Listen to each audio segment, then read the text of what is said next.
The Mastery of Destiny by James Allen. Narrated by Andrew. In this 1-minute summary production, created for research, study, and discussion purposes. This adaptation of the content, making it accessible for a brief yet informative overview.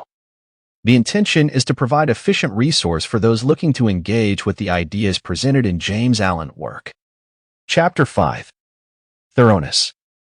Thoroughness consists in doing little things as though they were the greatest things in the world. That the little things of life are of primary importance is a truth not generally understood, and the thought that little things can be neglected, thrown aside, or slurred over is at the root of that lack of thoroughness which is so common, and which results in imperfect work and unhappy lives. When one understands that the great things of the world and of life consist of a combination of small things, and that without this aggregation of small things the great things would be non-existent, then he begins to pay careful attention to those things which he formerly regarded as insignificant. He thus acquires the quality of thoroughness and becomes a man of usefulness and influence. For the possession or non-possession of this one quality may mean all the difference between a life of peace and power and one of misery and weakness. Every employer of labor knows how comparatively rare this quality is, how difficult it is to find men and women who will put thought and energy into their work and do it completely and satisfactorily. Bad workmanship abounds. Skill and excellence are acquired by few.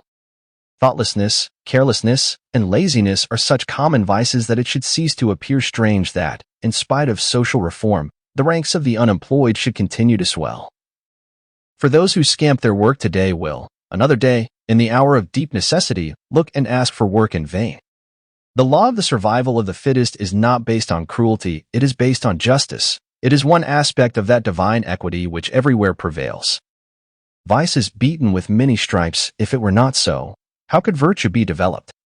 The thoughtless and lazy cannot take precedence of, or stand equally with, the thoughtful and industrious.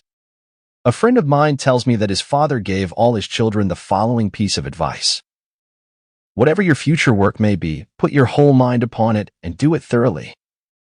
You need then have no fear as to your welfare, for there are so many who are careless and negligent that the services of the thorough man are always in demand.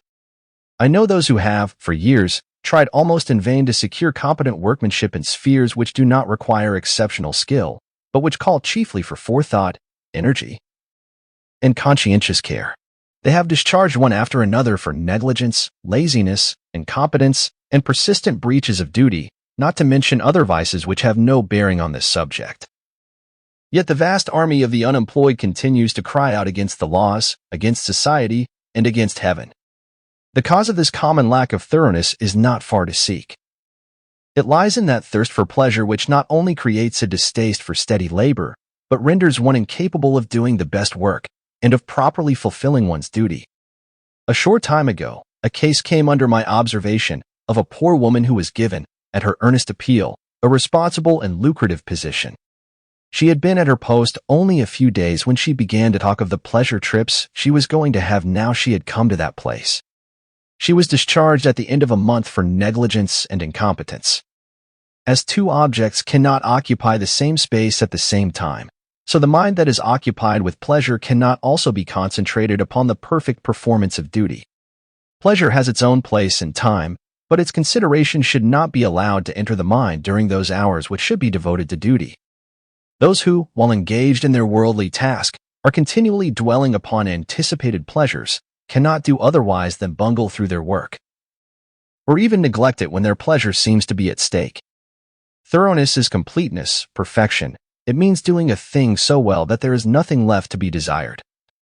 It means doing one's work, if not better than anyone else can do it, at least not worse than the best that others do.